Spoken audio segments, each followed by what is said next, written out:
say that he was helping to throw a series where he batted 400. Well, I think he made a couple of bad plays in the field. Okay. And, you can do just enough to lose the game, but even That's though true. your numbers look pretty impressive. We're talking with Phil Pepe. He is the author of his 58th or 59th book, Yankee Doodles, Inside the Locker Room with Mickey, Yogi, Reggie, and Derek. I have a question concerning Mickey Mantle. You did a whole book on him called My Favorite Summer, 1956, which I read after our first interview, and I love the book. And I was wondering, how much did you have to prod Mickey to remember, and how much did Mickey remember? Because you don't remember everything, but there's a lot of detail in the book. So I was wondering how much you had to prod him and how much he remembered. You know what? That's an interesting thing you bring up, because I had I put him on tape. We spent a lot of time. We got together. His recall was pretty good, but thank heavens for the internet and for a computer, I was able to check on a lot of things. Now, here's an interesting story. He tells the story about, and he told it to me for the book, and he's told it many, many times about the time that Dennis McLain gave him a pitch to hit so that he could. Well, I guess he broke. He 500th homer, I think it was, or was it? It was a 500th, and it had something to do with Jimmy Foxx. Whatever. It was a milestone home run. Okay. And the story was they're playing in Detroit.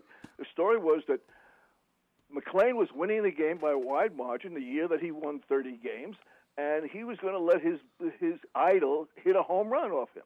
So he threw him a batting practice fastball, and Mantle took it, and he couldn't believe what he saw. So he says, "What's he doing?" So he asked the catcher, and the catcher said, "He wants you to hit one." So the next pitch Mickey still was skeptical. The next pitch, another batting practice, he let it go by, and he said, "He really wants me to hit one, right?" And the catcher said, "Yeah." The next pitch he hits for a home run. Well, he tells the story, and he says that the catcher was Bill Freehan, and I accepted that. I mean, it made sense. Freehan did most of the catching for the Tigers in those days. He was a star player. I happened to go on, years later, after the book came out, I happened to go on the computer, and I went through baseball retrospect, and I checked the box score. Freehan didn't catch that game. Jim Price did.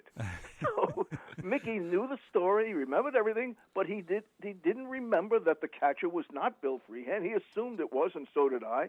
The catcher was Jim Price, and I wonder how many other things he told me that I didn't bother to look up that were incorrect. I don't know. Well, when you're doing a book like that with someone of that stature, how much do you have to take on his word, and how much do you have to look up? Now I look everything up. Oh, okay. I mean, now that I have access to it with the computer, I can check these things. If something seems a little off to me, I'll check it, and in most cases they're right, but not always. And, I just finished a book with Ken Griffey Sr. About a year or so ago, and he was very accurate. I mean, the things that I checked on him were right on. He was right on the money. He talked about how his father played baseball in high school with Stan Musial, and I called somebody in Donora, Pennsylvania, to check on it, and that was accurate. They were teammates in high school, in Donora High School, Stan Musial and Ken Griffey's father. He talked about how he was recruited to play football at Marshall University because his cousin went there, and had he signed and gone to play football, he would have been a sophomore the year the plane went down. He might have been on that plane. I checked that out, and that was accurate. So he was pretty good. Oh, okay. And in the other book, where's the Yankee Doodles book, there's a nice chapter on Mickey, where you're very honest about him. He had both sides of the coin, basically, of characteristics. Sometimes he was really nice to people, picking up checks of people he didn't know, and other times he was kind of huffy and puffy. Surly, I think. Surly is. I went through several stages of Mickey Mantle. When I first started out, I was a young writer, and I was assigned to cover the Yankees, and he was rude and crude and obscene. And I remember one incident where he had a big home run, whatever it was. I think it might have been the time he hit the ball off what he called the facade, right? That almost went out of the ballpark. And he's sitting at his locker, and he's answering questions. And he finally gets bored with the questions, and he just picks himself up and leaves without saying thanks, fella, or I'll see you later. He just walked away, and I said, what what a rude guy he is. So I went through several stages of thinking of him as being rude and crude. Later on, I changed my opinion because I watched him try to get on and off buses with those knees where he was in pain constantly.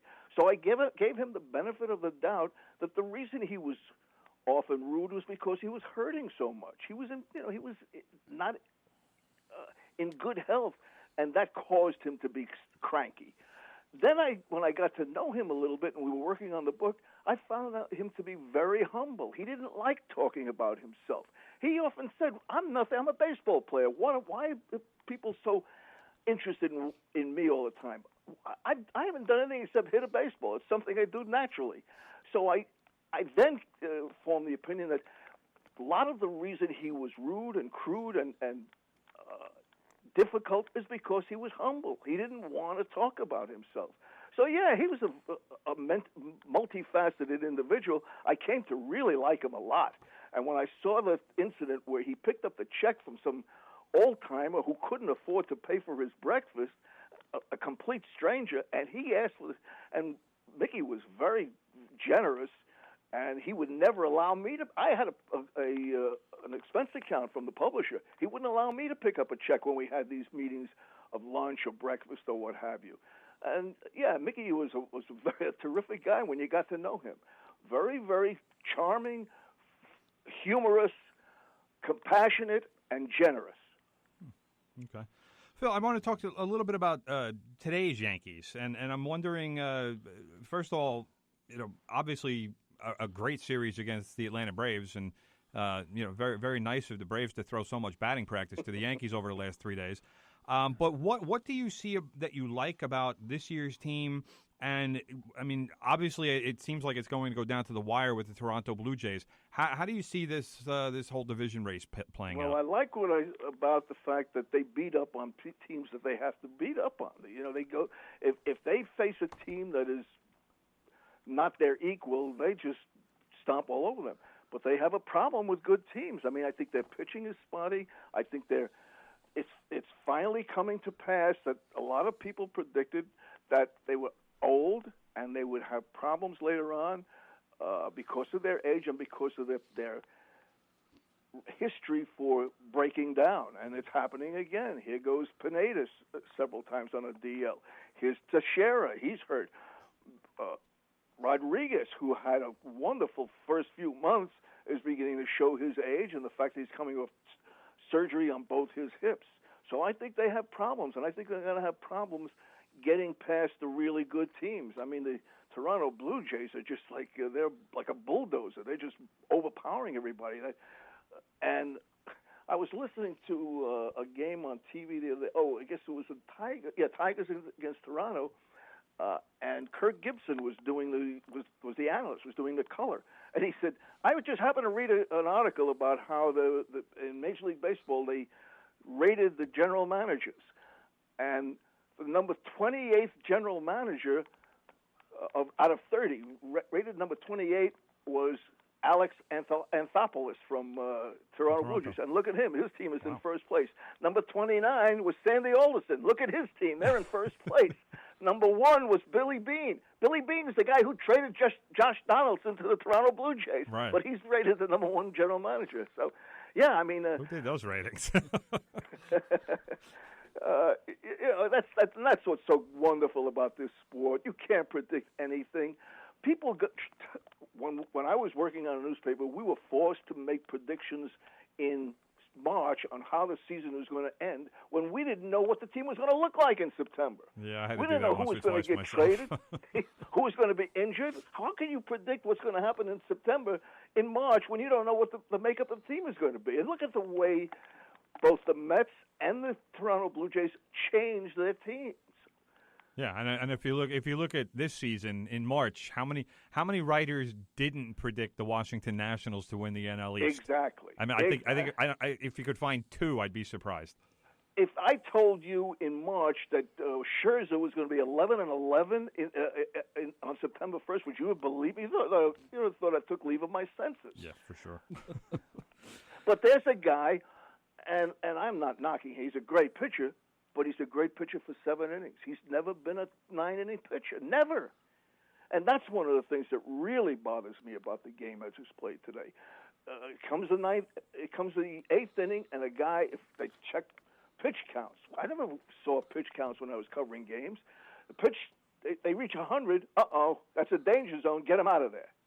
No like it's a magic number, like his arm is going to fall off all of a sudden. Thank heavens they didn't do that to Jake Arrieta last night. He made 118 pitches.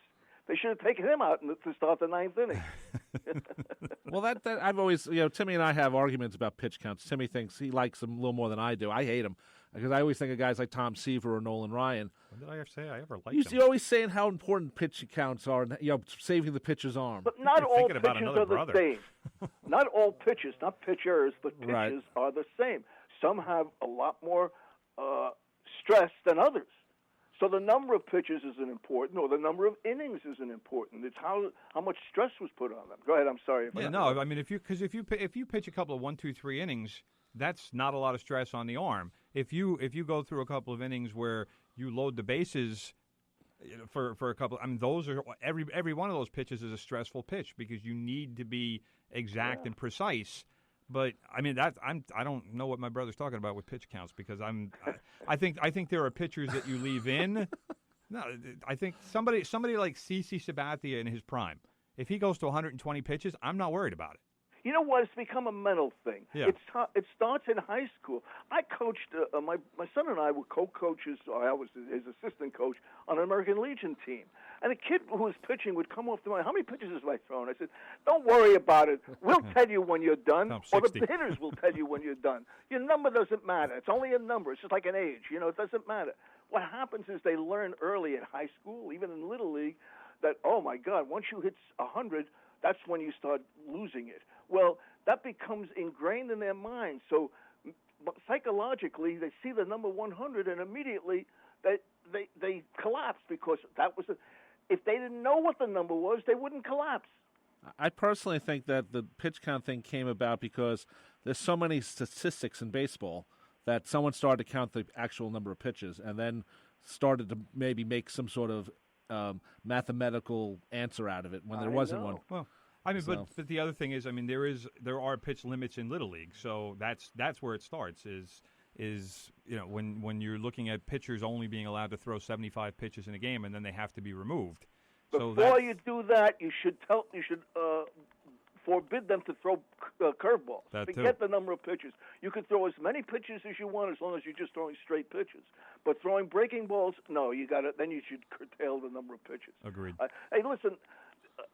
There was a famous game in which Juan Marichal pitched against Lawrence Spahn.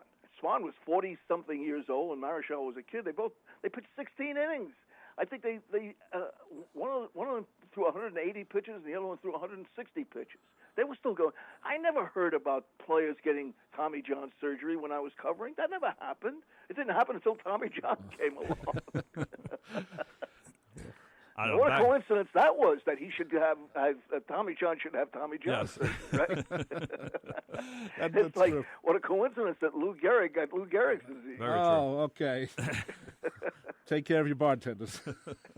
Phil, we want to thank you for joining us. We've run out of time. We've had you on for a half hour already. We appreciate it. We've been talking to Phil Pepe. He is the author of Yankee Doodles, Inside the Locker Room with Mickey, Yogi, Reggie, and Derek.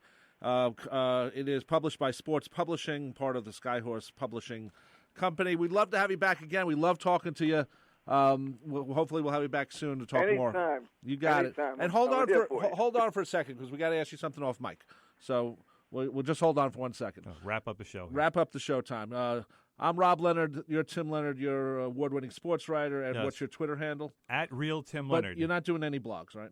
I'm not at the moment. No blogs. But maybe I'll write a blog about the transfer window closing in international soccer tomorrow. Okay, September 1st is the deadline. Maybe you'll write that. I had to throw that in. Coming up next on WHPC Garden City, New York, Shades of Jazz with Greg Bigelow. I'm Rob Leonard. Thank you for listening. We'll see you next Monday with more sports with From the Pressbox right here on WHPC. Hi, this is George Benson, and you're tuned in to WHPC 90.3 FM. in Garden City, New York.